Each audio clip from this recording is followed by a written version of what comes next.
Ever have a supervisor who's also your boss and you wonder which hat are they wearing today? In this episode, Jennifer Marie Fairchild and I break down how dual roles in supervision can get tricky fast, what's allowed, and how to stay out of trouble.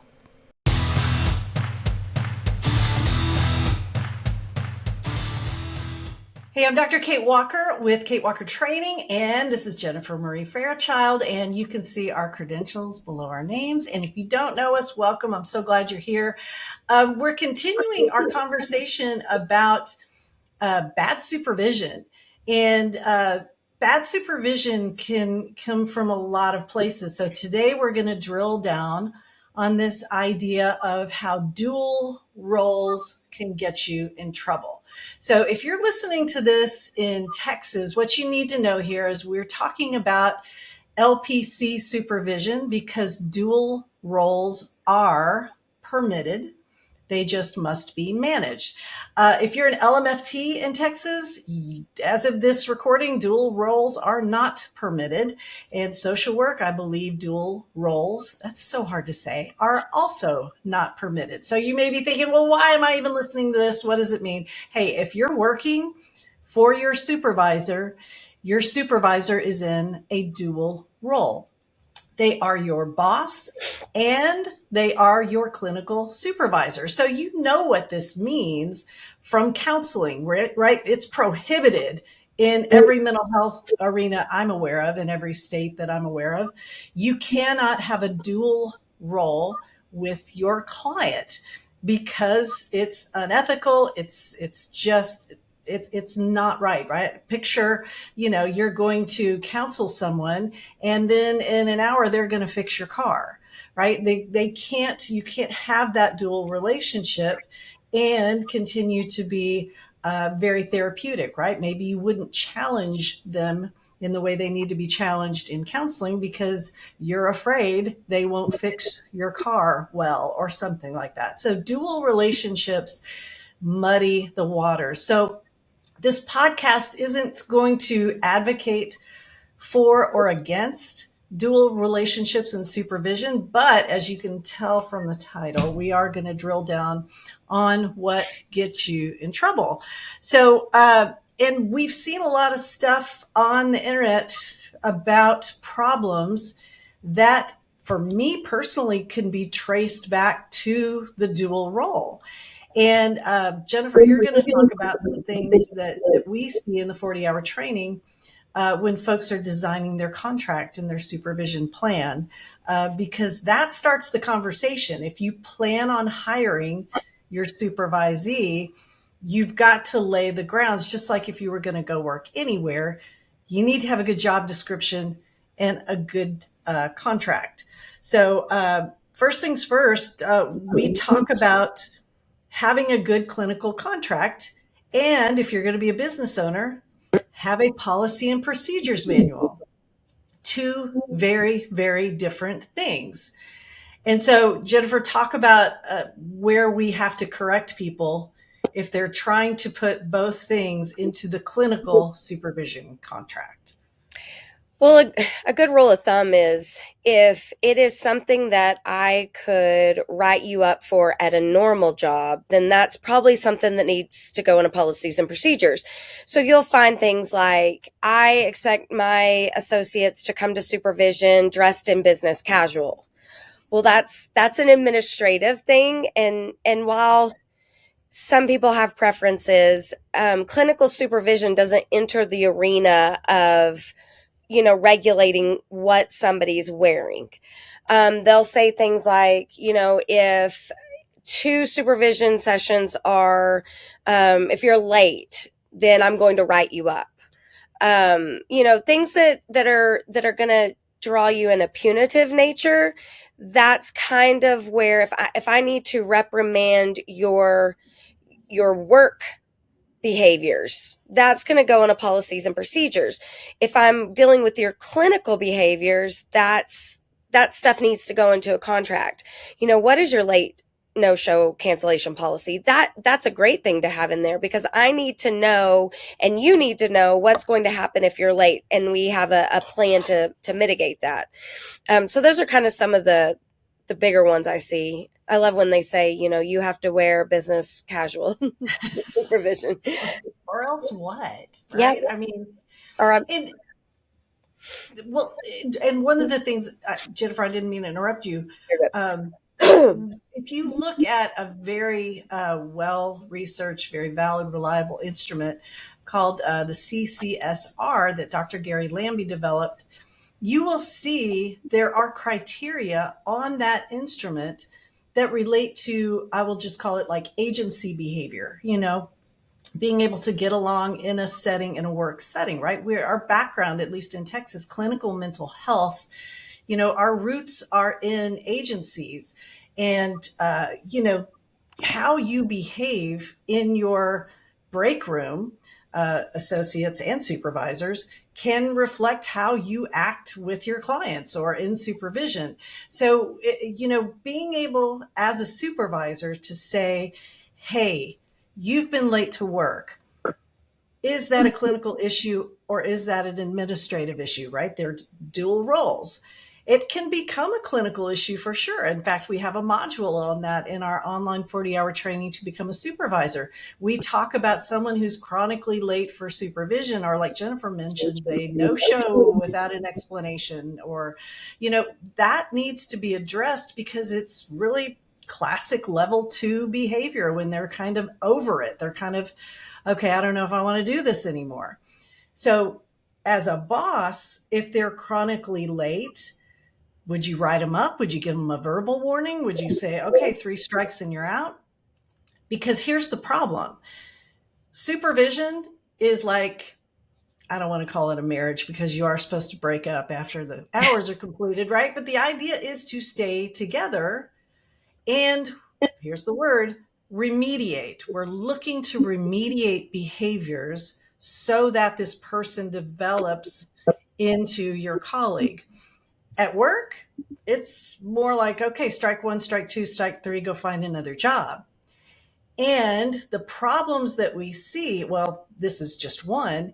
You know what? When you fire them from the job in Texas, you're still the supervisor, right? So it's a completely different mechanism that I don't even want to get into here on how to terminate supervision if you are the supervisor. So this idea of having a policy and procedures manual to outline, we call it a progressive discipline. Well, we don't call it that. Everybody calls it that. A progressive discipline plan, right? A verbal warning, written write-up, whatever, you're fired. Well, your clinical contract is going to talk about how we're going to evaluate you, then we're going to remediate, and then what comes next so that I can grow you into my colleague. So, Jennifer, am I hitting it? Anything you would add to that? Well, no, you covered it great. And the especially like the late no-show stuff. Mm-hmm. I think it can be difficult to separate that one particularly, because being punctual and on time and showing up to meetings is very much ingrained in our society. So your natural tendency is to lean towards, I'm going to punish that, and you can't. And it's almost like when we have a client that's late often or no shows, and the knee jerk reaction is to be like, well, I'm going to charge you and I want to know why you're late, and I'm not going to, instead of opening up that conversation. Hey, is there a barrier? Is there something going on in the supervisory relationship that you're not getting that's causing you to not want to come? And I think that's kind of when we shift more to where it clinically is appropriate, as opposed to, hey, you were late, I'm writing you up. Absolutely. And that conversation, right? That conversation. I had a case where I was an expert witness and recently. And one of the questions I was asked, well, what should the supervisee have done? And I said, well, she should have asked or talked to her supervisor, right? So the conversation is key here. Now, associates, I want to empower you right now. We just did an episode on toxic supervision behaviors, and we did an episode on how to and when to speak up to your supervisor. Advocating for yourself is crucial here. And so I hope you're listening to this. And if you're thinking, oh my gosh, this sounds like my supervision situation, have the conversation. I want to empower you to do that. I totally get it. If it's intimidating, if it's scary to do so, and supervisors, if you're listening to this and you're thinking, I need to change a couple things, yeah, you better change a couple of things, because what's happening, and I'm not going to read the verbiage directly, but there are associates who feel that supervisors are being predatory. So, for example, you mess with somebody's money, there's going to be a problem.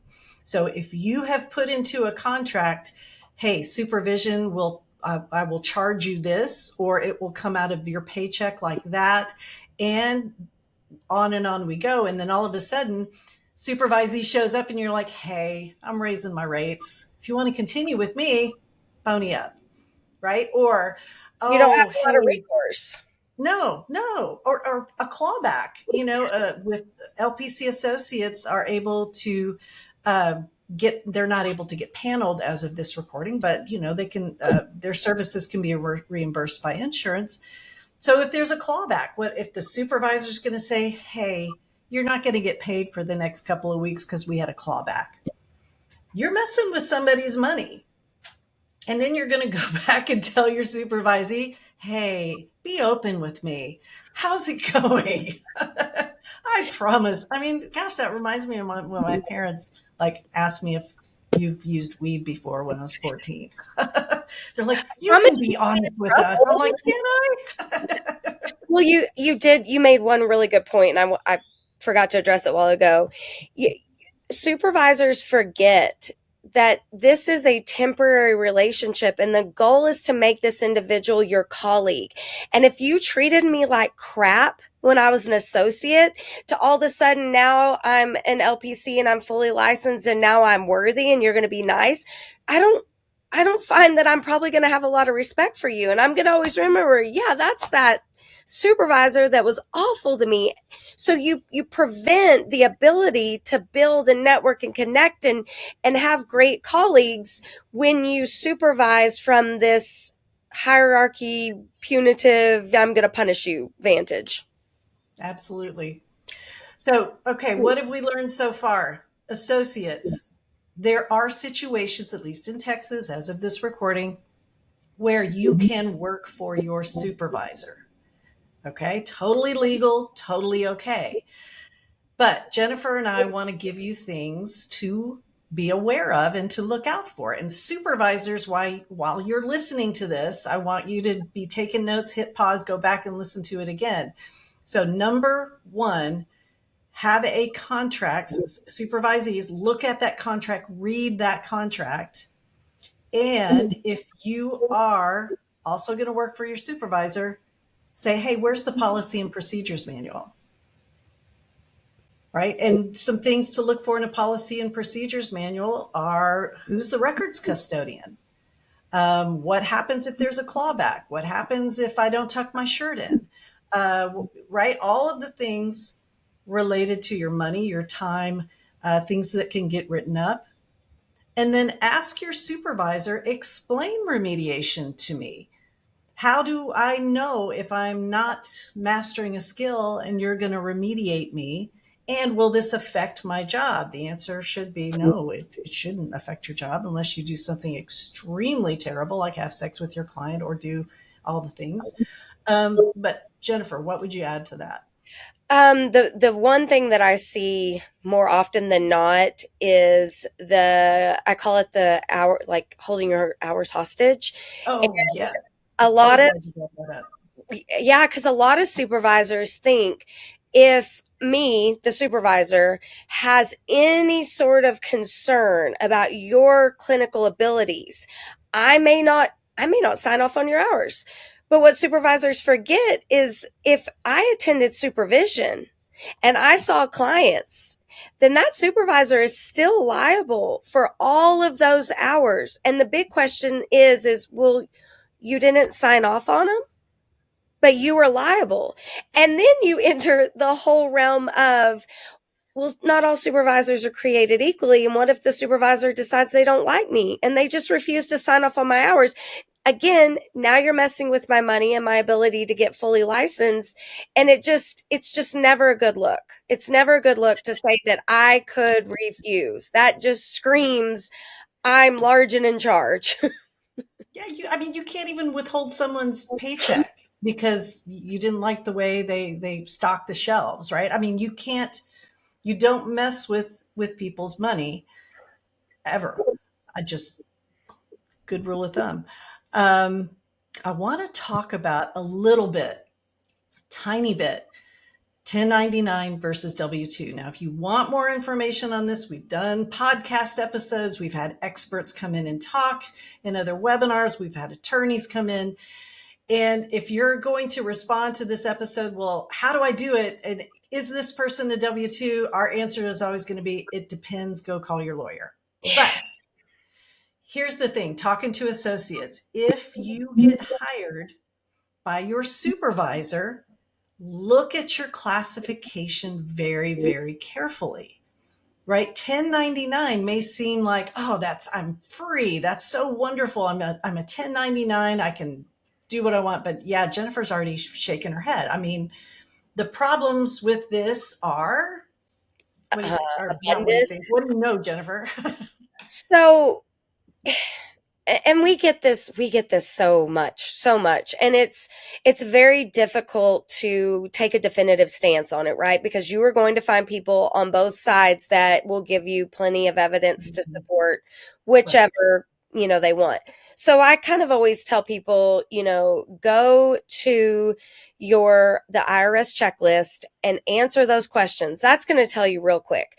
Number two, I have taken contracts for 1099 contractors and dumped them into ChatGPT and said, is this contract a good contract for 1099? And ChatGPT will rattle all kinds of things out. So, I mean, if you don't know, that's a good starting place.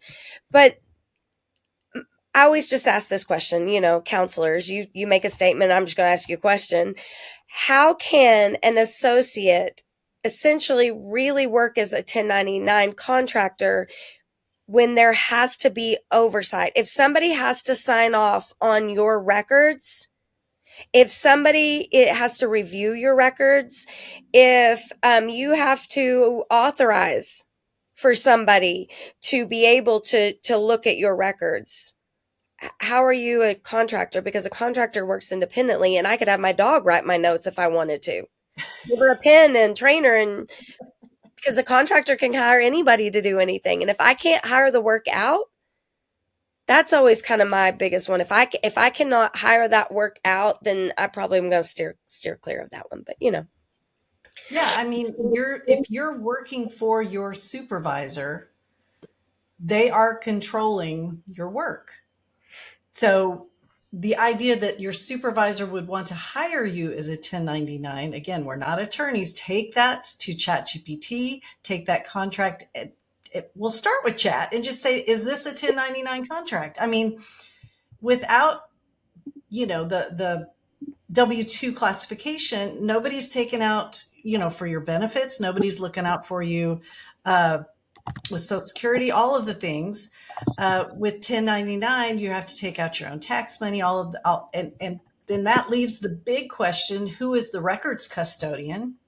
Because in Texas, as of this recording, if you are an LPC associate, you can be the custodian of your own records. So when that subpoena comes to your supervisor's practice for those records, who gets the subpoena? Are you on the hook? Is your practice on the hook? And we've talked about that before too. So again, just please take a look at your contract. And I hope there aren't people out there going, wait, I never got a contract. Oh my goodness. Stop, hit pause, go talk to your supervisor who's hired you and say, where is my employment contract? Okay.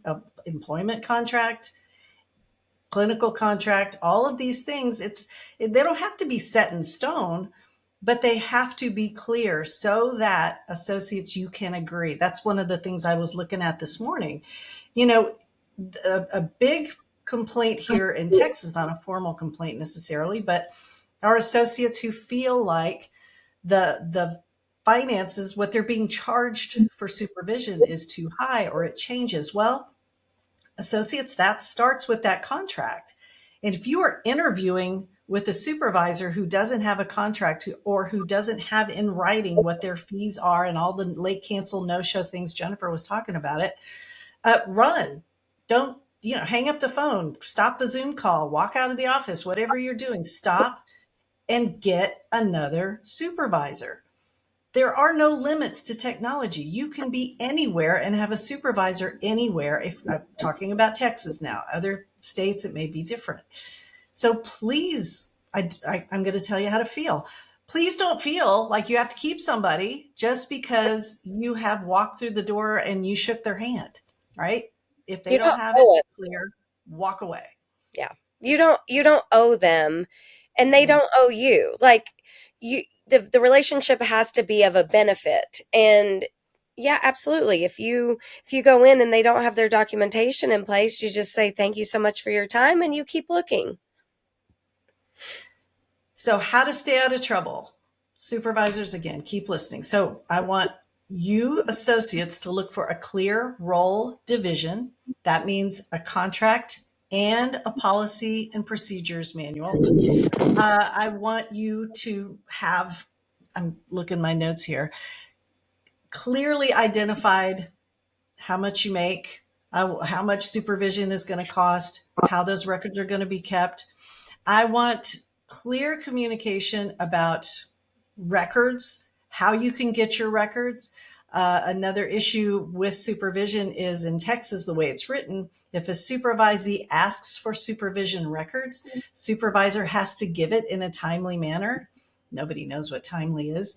So ask your supervisor to define that. If I need my records, how can I get them? I know when I was supervising associates, I made them take the original of everything. And I'm the one that kept the electronic copy. Every time we left supervision, everybody had a copy of their records. And then when we went to virtual, I didn't do it very long virtually, but it was the same thing. Everybody had a copy of their records. What am I missing, Jennifer? I think you covered. Okay. I mean, because we just talked about 1099 W-2. Yeah. The one thing when you talk about records in the contracts, a lot of people will say, head of HR, or especially I see this with a lot of school counselors who are also fully licensed and they're providing both roles in a school district. They will make somebody within the school district their records custodian, and that's fine.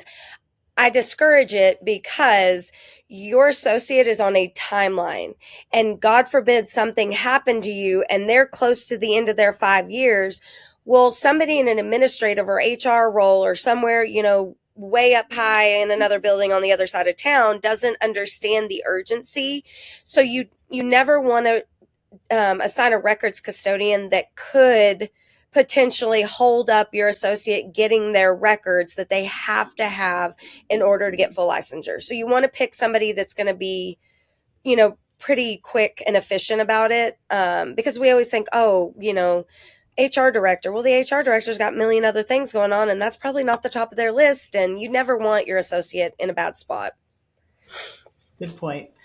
Long and short supervisors, the best way to stay out of trouble, if you know you're going to be in a dual relationship, and I'm talking to you, small town agency owner, I get that. You're in a small town, you've got to wear two hats. I've been there. A lot of supervisors have been there. If you can hire someone to manage your employees, do that. I mean, if it's anywhere in your budget, just have another person and stay out of that chain of command. If it's not possible, then I want you to listen to my words. You look at your supervisees and you say, okay, for 10 minutes, we're going to talk about administrative issues. Ready, set, go. Okay, we're talking about keys. We're talking about tucking in shirts. We're talking about parking spots. We're talking about the coffee in the break room. Somebody tries to ask about a client, you say, no, administrative. And then when time, 10 minutes, okay, now we're doing clinical work. And the clock starts for supervision when you start the clinical work. So, I mean, you should be getting all kinds of creative juices flowing right now, right? You can have a weekly staff meeting that is administrative and completely out of the realm of clinical. So, I'm trying to help you with this idea, not just what's on paper, but also how to make sure you're representing yourself to your supervisees, either as their boss or as their clinical supervisor. And it's a work in progress, right? And I hope that we get lots of comments on this episode. It's tricky. If you're in the Facebook group, Texas Supervisor Coalition, I'd love to hear you guys talk about this. It just evolves. And as long as there are dual relationships, we'll have some difficulties.